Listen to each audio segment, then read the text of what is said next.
शास्त्र वर्णन करता है, शिव महापुराण वर्णन कर रहा है। महाराज रोटी 4 तरह की होती है। रोटी कितने तरह की होती है? जम के बोलो जरा, पीछे वाले भी बोलो, रोटी कितने तरह की? 4 तरह की रोटी होती है। पहले नंबर की रोटी माँ के हाथ की रोटी। एक माँ के जो हाथ की रोटी होती है उसमें ममता होती है, उसमें वात्सल्यता होती है, पेट भरा जाता है पर मन नहीं भराता, वो माँ के हाथ की रोटी होती है।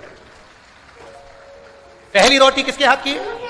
जम के बोलो जरा, माँ के हाथ की रोटी, जिससे पेट भरा गया पर मन नहीं भराया, उसमें ममता है, उसमें वात्सल्यता है, उसमें स्नेह है, उसमें करुणा है, वो माँ के हाथ की रोटी होती है। दूसरे नंबर की रोटी पत्नी के हाथ की रोटी, जिसमें समर्पण होता है, जिसमें अपनापन होता है, समर्पण है, अपनापन है, बस वो रोटी पेट भी भरती है, मन भी भरती है। ये दूसरे नंबर की रोटी पत्नी के हाथ की होती है, जो दिल से बनाकर तुम्हें दिल से खिलाती है, वो पत्नी के हाथ। तीसरे नंबर पर बहू और बेटी के हाथ की रोटी। जब तक बेटी की शादी ना हो, बेटी के हाथ की रोटी, घर में बहू आ गई, बहू के हाथ की रोटी, ये तीसरे नंबर की रोटी है। ये कर्तव्य की रोटी होती है, हमें अपने कर्तव्य पर चलना सिखाती है, हमें अपने विचारों को एक बदलने की तरीका सिखाती है। बहू और बेटी के हाथ की रोटी, ये तीसरे नंबर की रोटी है, जो हमारा पेट भी भरती है, मन भी भरती है। ये तीसरे नंबर की रोटी। पहले नंबर की माँ के हाथ की, दूसरे नंबर की पत्नी के हाथ की, तीसरे नंबर की बेटी और बहू के हाथ की, और चौथे नंबर की रोटी वो काम वाली, वो नौकरानी और जो बनाने वाली आती हैं उनके हाथ की रोटी। ना तो वो मन भरती है, ना स्वाद भरती है, ना वो पेट भरती है।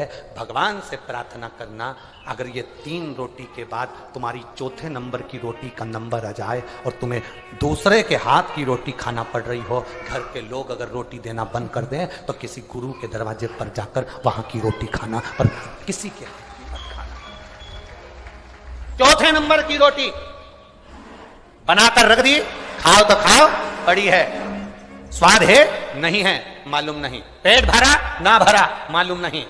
बनाया, टिफिन रख दूंगी, टिफिन बनाकर दे दूंगी, टिफिन रख जाऊंगी, बनाकर चली जाऊंगी। मेरे को दूसरे के घर जाना है, बनाने जाना है, उसका मन नहीं है रोटी बनाने का, तो भी वो रोटी बना रही है। केवल तुम्हारे पैसे के चक्कर में जो 2000, 5000, 10,000 महीना मिलना है, उसके लिए वो रोटी बनाने आ रही। अपने घर के बच्चों को छोड़कर, परिवार को छोड़कर, चित्तों को छोड़कर, अपने विचारों को छोड़कर। एक विचारों से भोजन का एक सुख बढ़ता है, एक विचारों से एक भोजन का आनंद बढ़ता है। एक राजा अपने सिंहासन पर पहले बैठता था, बड़ा खुश होता था, सब न्याय अच्छे से करता था। आज राजा 15-20 दिन निकले, 15 दिन से राजा चिड़चिड़ कर रहा है, गुस्सा कर रहा है, क्रोध कर रहा है, अपशब्द बोल रहा है, ताने दे रहा है, गालियां दे रहा है, आड़ा टेढ़ा बोल रहा है। राजा अपशब्द सिंहासन पर बैठकर बोल रहा है। राजा ने अपने मंत्री को बुलाया, समझ में नहीं आ रहा, जरा मेरे को कोई ज्योतिष के पास ले चलो, किसी विद्वान ब्राह्मण के पास ले चलो, कोई ज्योतिष आचार्य के पास ले चलो। मुझे इतना चिड़चिड़ क्यों हो रहा हूं, मैं इतना गुस्सा क्यों कर रहा हूं, अपने सिंहासन पर बैठकर मैं गालियां क्यों दे रहा हूं, अपशब्द क्यों कर रहा हूं, समझ में नहीं आ रहा, मुझे चिड़चिड़ापन क्यों आ रहा है। मंत्री ने कहा कहीं जाने की जरूरत नहीं है, आप भोजन कर रहे हैं, घर पे अच्छे से खाना खा रहे हैं, हाँ, सारा काम अच्छा कर रहे हैं, हाँ, फिर चिड़चिड़ापन क्यों आ रहा है। राजा ने रानी से पूछा, मंत्री ने रानी से पूछा, महारानी जी आपसे एक प्रश्न करना है। महारानी ने कहा क्या बात है, बोलिए। महारानी जी आपसे पूछना चाहता हूं, आप भोजन बना रही हैं। रानी ने कहा नहीं, मुझे टाइम नहीं मिलता, इसलिए मैंने भोजन बनाने के लिए दासी को रख लिया। दासी को रख लिया? हाँ। दासी भोजन बना रही है? हाँ। राजा भोजन दासी के हाथ का कर रहा है? हाँ। बस दासी से मंत्री ने जाकर मुलाकात करी, दासी से पूछा, दासी सही बता, क्या दुख है तेरी जिंदगी में। दासी कहती है, राजा का घर इतना भरा पड़ा हुआ है, करोड़ों की दौलत राजा के पास में है, पर यह खोड़ला राजा 1 रुपया दान नहीं करता। इतना भरा पड़ा मकान है, इतना सारा गाड़ी बंगला है, पर 1 रुपया ये खोड़ला राजा मुझे दान नहीं करता। मैं दिन भर रोती रहती हूँ, मेरे घर में तकलीफ है, मकान में पानी टपक रहा है, दीवार टपक रही है, दीवार गिर रही है, बच्चे भूख से बिलख रहे हैं, और ये खोड़ला राजा 1 रुपया का दान नहीं करता। अंदर से मुझे बहुत दुख है, तकलीफ है, इसलिए मैं क्रोध में कुड़कुड़ के रोटी बनाती हूँ। बस मंत्री ने सुना, राजा से कहा, महाराज भोजन जो बना रही है उसके दिल में प्रेम से भोजन नहीं बन पा रहा, इसलिए तुम्हें क्रोध आ रहा है। भोजन बनाने वाली अगर दिल से बना कर दे तो घर भी स्वर्ग बन जाता है, नहीं तो घर नरक बन जाता है। भोजन बनाने वाली अगर सही से भोजन बनाए, अब तुमने जो दासी लगा रखी, नौकरानी लगा रखी, सेविका लगा रखी, भोजन बनाने वाली लगा रखी, 4-4 घर में बहुएं, 5-5 परिवार है, अपने हाथ और पांव काम करना भी बंद कर दें, जब तक शरीर चले तब तक रसोई घर में किसी को घुसने मत दो। अपने रसोई घर में दिल से भोजन बनाकर खिलाओ। आप अन्नपूर्णा हो, आप अन्नपूर्णा हो, आप सावित्री हो, आप गायत्री हो, आप सरस्वती हो, आप लक्ष्मी और आप पार्वती हो। अपने हाथ से बनाया भोजन जब आप देती हो उसमें स्वाद रहता है। स्वाद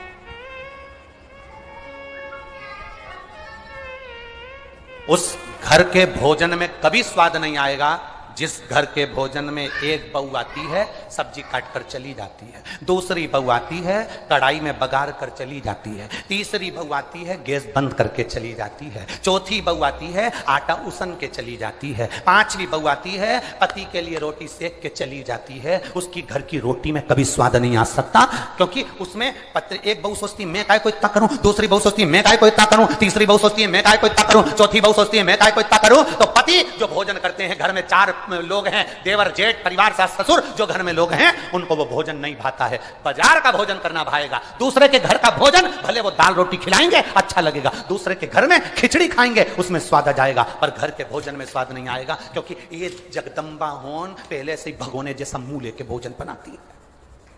हमारी बात थोड़ा सा बुरा जरूर लगता है लोगों को, पर सत्य बात तो यही है, जितनी दवाई काम नहीं करती उतना इंजेक्शन करता है, उतना इंजेक्शन। बुरा जरूर लगेगा आपको हमारी बात का कि गुरुजी ऐसा बोले हैं, पर सत्यता है। घर में अगर भोजन बना रहे हो, जितनी देर तुम्हारा भोजन बने उतनी देर तुम अपने ना परिवार से बात करो फोन पर, ना मोबाइल पर, ना हेडफोन में। अगर जितनी देर भोजन बने उतनी देर तुम्हारे दिल में ऐसी प्रसन्नता होना चाहिए, मेरे घर के लोगों को मैं क्या बना कर खिला दूं कि मेरा घर खुश हो जाए। जब तुम्हारे भीतर खुशी होगी तो खाने वाले के भीतर खुशी होगी और आनंद की अनुभूति होगी। अब तुम तो भोजन बनाते बनाते भी हमारी तो जिंदगी देखो, आटा उसनती जाए, नरक हो गया मेरा जीवन, नरक। ये बुढ़िया तो मुझे खाए जा रहे। अब भोजन बना रही, रोटी बन गई, जिस आटे को उसन रही थी वो आटा भी कह रहा था अरे ओ चंद्रघंटा काहे मेरा दम निकाल रही है, आटा भी कह रहा। प्रेम से चलो प्रैक्टिकल करना, घर में पूरी सब्जी बनाकर खाना, घर में चावल दाल बनाकर खाना, और इस कथा के पंडाल के बाहर अगर कोई पूरी सब्जी भंडारे की मिल रही हो, कोई चावल दाल यहां बाहर भंडारे का मिल रहा, फिर भंडारे की पूरी सब्जी, भंडारे का भोजन, भंडारे की कद्दू की सब्जी, काशी फल की सब्जी और इतनी मोटी मोटी पूरी, जब तुम अन्नकूट की और भंडारे की खाते हो उसमें नमक भी नहीं होता तो भी स्वाद आता है, क्योंकि भगवान के लिए प्रेम से बने, प्रेम से बने। कहां गया बात, कहां गई करुणा? तो 4 रोटी पहले नंबर की, जम के बोलो जितने बैठे हो पीछे तक, पहले मां के हाथ की, दूसरी पत्नी के हाथ की, तीसरी बेटी और बहू के हाथ की, और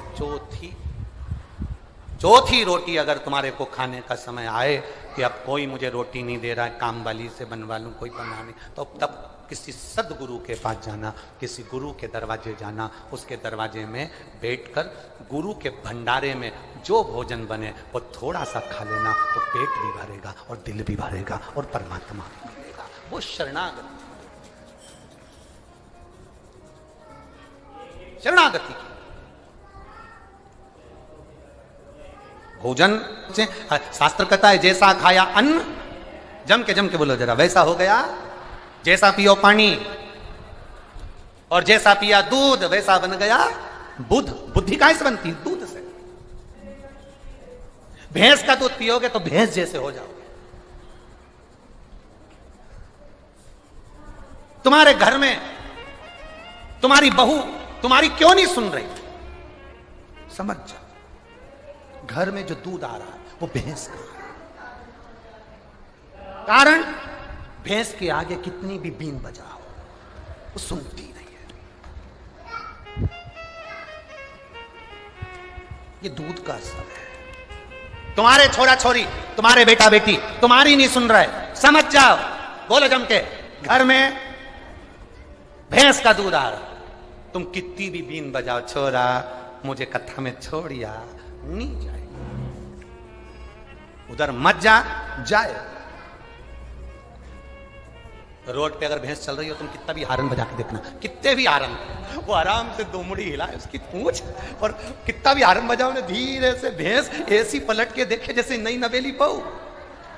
उस भैंस के सूझे कितना ही हारन बजाओ नहीं है, तुम ज्यादा बजाओगे वो ज्यादा खड़ी होके पूंछ हिलाती, तुमने और ज्यादा हारन बजाया तो 2 बार मुंडी हिलाती, एक बार इधर, पर नहीं हटती। भैंस भैंस होती तो जैसा थैली का दूध पियोगे तो थैली हो जाओगे, बोतल का पियोगे तो बोतल। वैसे भी बोतल बड़ी विचित्र हो गई है आज के जमाने में, जन्म से लेकर मरे तक बोतल निभ रही है। जन्म से लेकर पैदा हुए उसके बाद माँ ने जो हाथ में दूध की बोतल पकड़ाई, वो बोतल मरते दम तक नहीं छूटी। पहले थी बचपन में दूध की बोतल, धीरे धीरे बड़े हुए स्कूल गए तो पानी की बोतल, पानी की बोतल छूटी तो कॉलेज गए तो कोल्ड ड्रिंक की बोतल, कोल्ड ड्रिंक की बोतल खत्म हुई तो, और जब वो बोतल पूरे तुमको निगल गई तब आखिरी में ग्लूकोज की बोतल। श्री शिवाय नमस्तुभ्यं, श्री शिवाय नमस्तुभ्यं। समाप्त। वो लोग एक भजन गाते हैं, देख नजारा, क्या बोलते हैं, देख नजारा माटी का, ऐसा कुछ बोलते हैं, ये लकड़ी का है, देख नजारा लकड़ी का, हम कहते देख नजारा बोतल का। बोतल का बचपन में माँ ने पकड़ाई थी हाथ में दूध की बोतल, जब से चालू हुई, और आजकल तो एक नया फैशन आ गया, माँ अपने बच्चे से इतना लाड़ी नहीं लड़ा पा रही है, बस बच्चों को संभालने के लिए एक माँ अलग से रख रखी है, वो उसको नहलाती खिलाती पिलाती सब। हमारे यहाँ पर शिवलिंग की प्राण प्रतिष्ठा, हम उनसे कहना चाहेंगे कि शिवलिंग की प्राण प्रतिष्ठा नहीं, प्रतिष्ठा स्थापना स्थापित होती है। प्राण प्रतिष्ठा की जरूरत मूर्ति को होती है, प्राण प्रतिष्ठा की जरूरत मूर्ति को होती है, शिव जी की प्राण प्रतिष्ठा नहीं। शिव जी को प्राण नहीं दिए जाते, शिव तो खुद दुनिया को प्राण देते हैं, उनकी प्राण प्रतिष्ठा नहीं, प्रतिष्ठा होती है। ब्राह्मण आएंगे, यज्ञ करेंगे, पूजन करेंगे, सारे अधिवास करेंगे और उसकी प्रतिष्ठा करेंगे। दूसरी कोई मूर्ति हो, कोई दूसरी मूर्ति हो, उसमें प्राण दिए जाते हैं, उसकी प्राण प्रतिष्ठा होती है। और शंकर भगवान का जो शिवलिंग हम स्थापित करते हैं उसको कहते हैं स्थापित करना, प्रतिष्ठित करना, स्थापित करना। जो दुनिया को प्राण देने वाला हो, जो दुनिया को प्राण प्रदान कर रहा हो, उसे प्राण नहीं दिया जाता, उसकी प्रतिष्ठा होती है। ध्यान दें,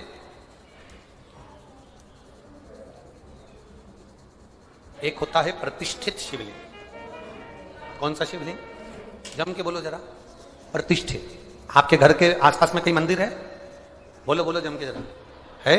अपने घर के आसपास में जो मंदिर है, अपने घर के आसपास में जो ब्राह्मणों द्वारा, संतों द्वारा, साधुओं द्वारा, गुरुओं द्वारा, सन्यासियों द्वारा, तपस्वियों द्वारा, साधकों द्वारा, सती द्वारा, सावित्री द्वारा, किसी ब्राह्मण विद्वान द्वारा जिस मंदिर के अंदर स्थान पर जो शिवलिंग रखा जाता है उसको प्रतिष्ठित शिवलिंग का, प्रतिष्ठित, तो प्रतिष्ठित है, स्थापित है।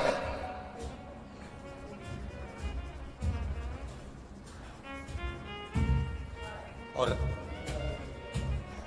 फिर वर्णन किया वो प्रतिष्ठित शिवलिंग की गणना में आ गए। दूसरे नंबर पर आता है स्वयंभू शिवलिंग। दूसरे नंबर पर कौन सा है? जम के बोलो जरा सा। स्वयंभू शिवलिंग। स्वयंभू शिवलिंग कैसा होता है? जो स्वयं अपने आप प्रकट हुआ, कोई वृक्ष की तनों में, कोई वन में, कोई स्थान पर, कोई गुफा में, कोई पर्वत पर, कोई नदी के तट पर, कोई स्थान पर प्रतिष्ठित, अर्थात जो अपने आप प्रकट हुआ, वो स्वयंभू शिवलिंग है। तीसरे नंबर पर आता है, तीसरे नंबर उपशिवलिंग। उपशिवलिंग से मतलब होता है जैसे 12 ज्योतिर्लिंग होते हैं, ऐसे ज्योतिर्लिंग के स्वरूप में वो स्वयं उसी ज्योतिर्लिंग के नजदीक में विराजमान होता है, उसे उप शिवलिंग कहते हैं। हमारे बीच में संत महाराज पधारे, एक बार जोरदार ताली बजाकर स्वागत कर। उसको उप शिवलिंग कहते हैं। ये तीसरे नंबर का। और चौथे नंबर का शिवलिंग है ज्योतिर्लिंग। तो पहले नंबर का स्थापित शिवलिंग, दूसरे नंबर का बोलते जाओ जम के स्वयं, तीसरे नंबर का उप शिवलिंग और चौथे नंबर का ज्योतिर्लिंग। अब समझिएगा, 1000 बार जल चढ़ाए अपने स्वयं के जो स्थापित शिवलिंग है उस पर जल चढ़ाएंगे तो 1000 बार जल चढ़ाने से जो फल मिलता है वो एक बार स्वयंभू शिवलिंग पर जल चढ़ाने से प्राप्त हो जाता है।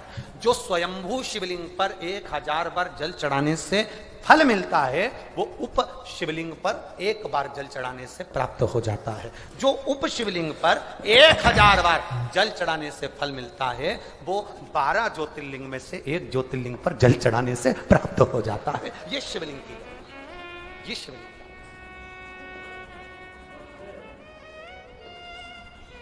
पर बैठकर शिवलिंग का निर्माण कर रही हैं। पहला जलाशय के पास, दूसरा बेलपत्र के वृक्ष के नीचे और तीसरा गुफा के अंदर प्रवेश कर पार्थिव शिवलिंग का निर्माण कर। पार्थिव शिवलिंग बनाओ, आप भी एक प्रयास करिएगा। आपने कभी अगर मौका लगे और भगवान आपको अगर बहुत कृपा करा हुआ हो, आपके घर में अगर बहुत बाबा की अगर कृपा हो और आंगन में बेलपत्री का वृक्ष हो तो प्रयास करना कि उस बेलपत्री के वृक्ष के नीचे 12 ज्योतिर्लिंग का निर्माण एक बार पार्थिव मिट्टी से अवश्य करें। 12 ज्योतिर्लिंग एक थाली में 12 ज्योतिर्लिंग का निर्माण कर कर एक ब्राह्मण देवता को, एक बुलाओ, 2 ब्राह्मण देवता बुलाओ, 5 बुलाओ, 7 बुलाओ, 11 बुलाओ, 21 बुलाओ, आपके ऊपर, ये आपके ऊपर। किसी विद्वत ब्राह्मण जन को बुलाकर जिसके हृदय में शिव समाया हुआ हो, जिसके कंठ पर मां सरस्वती माता, सरस्वती शंकर की कृपा से विराजमान हो, ऐसे कोई ब्राह्मण को बुलाकर, कोई भूदेव को बुलाकर 12 ज्योतिर्लिंग बेलपत्री के वृक्ष के नीचे उसका निर्माण कर कर उसका पूजन अभिषेक अपने परिवार के साथ में मिलकर बाबा का कर कर, अगर कभी मौका लग जाए और बाबा अगर ऐसा कृपा करे जैसे सत्यनारायण भगवान की पूजन होती है, इधर होती कि नहीं होती है, छत्तीसगढ़ में होती है, सत्यनारायण की कथा होती है, केले के खंभ लगाए जाते हैं, आंगन में करी जाती है, ढोल मंजीरा बजाया जाता है, खूब आराम से पंडित जी आकर कथा बाजते हैं, सत्यनारायण भगवान का अनुष्ठान। उसी तरह से मणि शिवलिंग शिव महापुराण की कथा कहती है, अपने आंगन में अगर बेलपत्र का वृक्ष हो, उस वृक्ष के नीचे 12 ज्योतिर्लिंग का निर्माण कर कर ब्राह्मण देव को बुलाकर अभिषेक पूजन का अनुष्ठान कर कर फिर बाबा का स्मरण कर कर बड़े आनंद के साथ शाम के समय उस ज्योतिर्लिंग का फिर जो 12 बनाए हैं उसका विसर्जन भाव के साथ में, आनंद के साथ में बन सके। ब्राह्मण आदि संत गुरुजन बड़े बुजुर्ग इनका श्रेष्ठ भोजन कराकर अपने घर में एक आनंद का अनुभूति करें। कहते हैं उससे हमारे घर में शिव तत्व की प्राप्ति होती है और बाबा की कृपा बनी रहती है। शिव तत्व की कितना ज्योतिर्लिंग? 12 ज्योतिर्लिंग का निर्माण अगर अपने घर में बेलपत्र का वृक्ष है तो अवश्य करें। आपको मौका मिला है महीने, 2 महीने, 6 महीने, 8 महीने में, साल भर में, और बाबा से ऐसा प्रार्थना भी करें कि बाबा ऐसी कृपा करना, मैंने जो मांगा अगर वो पूरा होता है तो मैं 12 ज्योतिर्लिंग का निर्माण कर कर पूजन अवश्य करूं। ये तेरी कृपा बनी रहे, तेरी करुणा बनी करो। एक अविरल भक्ति के साथ, एक विश्वास और दृढ़ता के साथ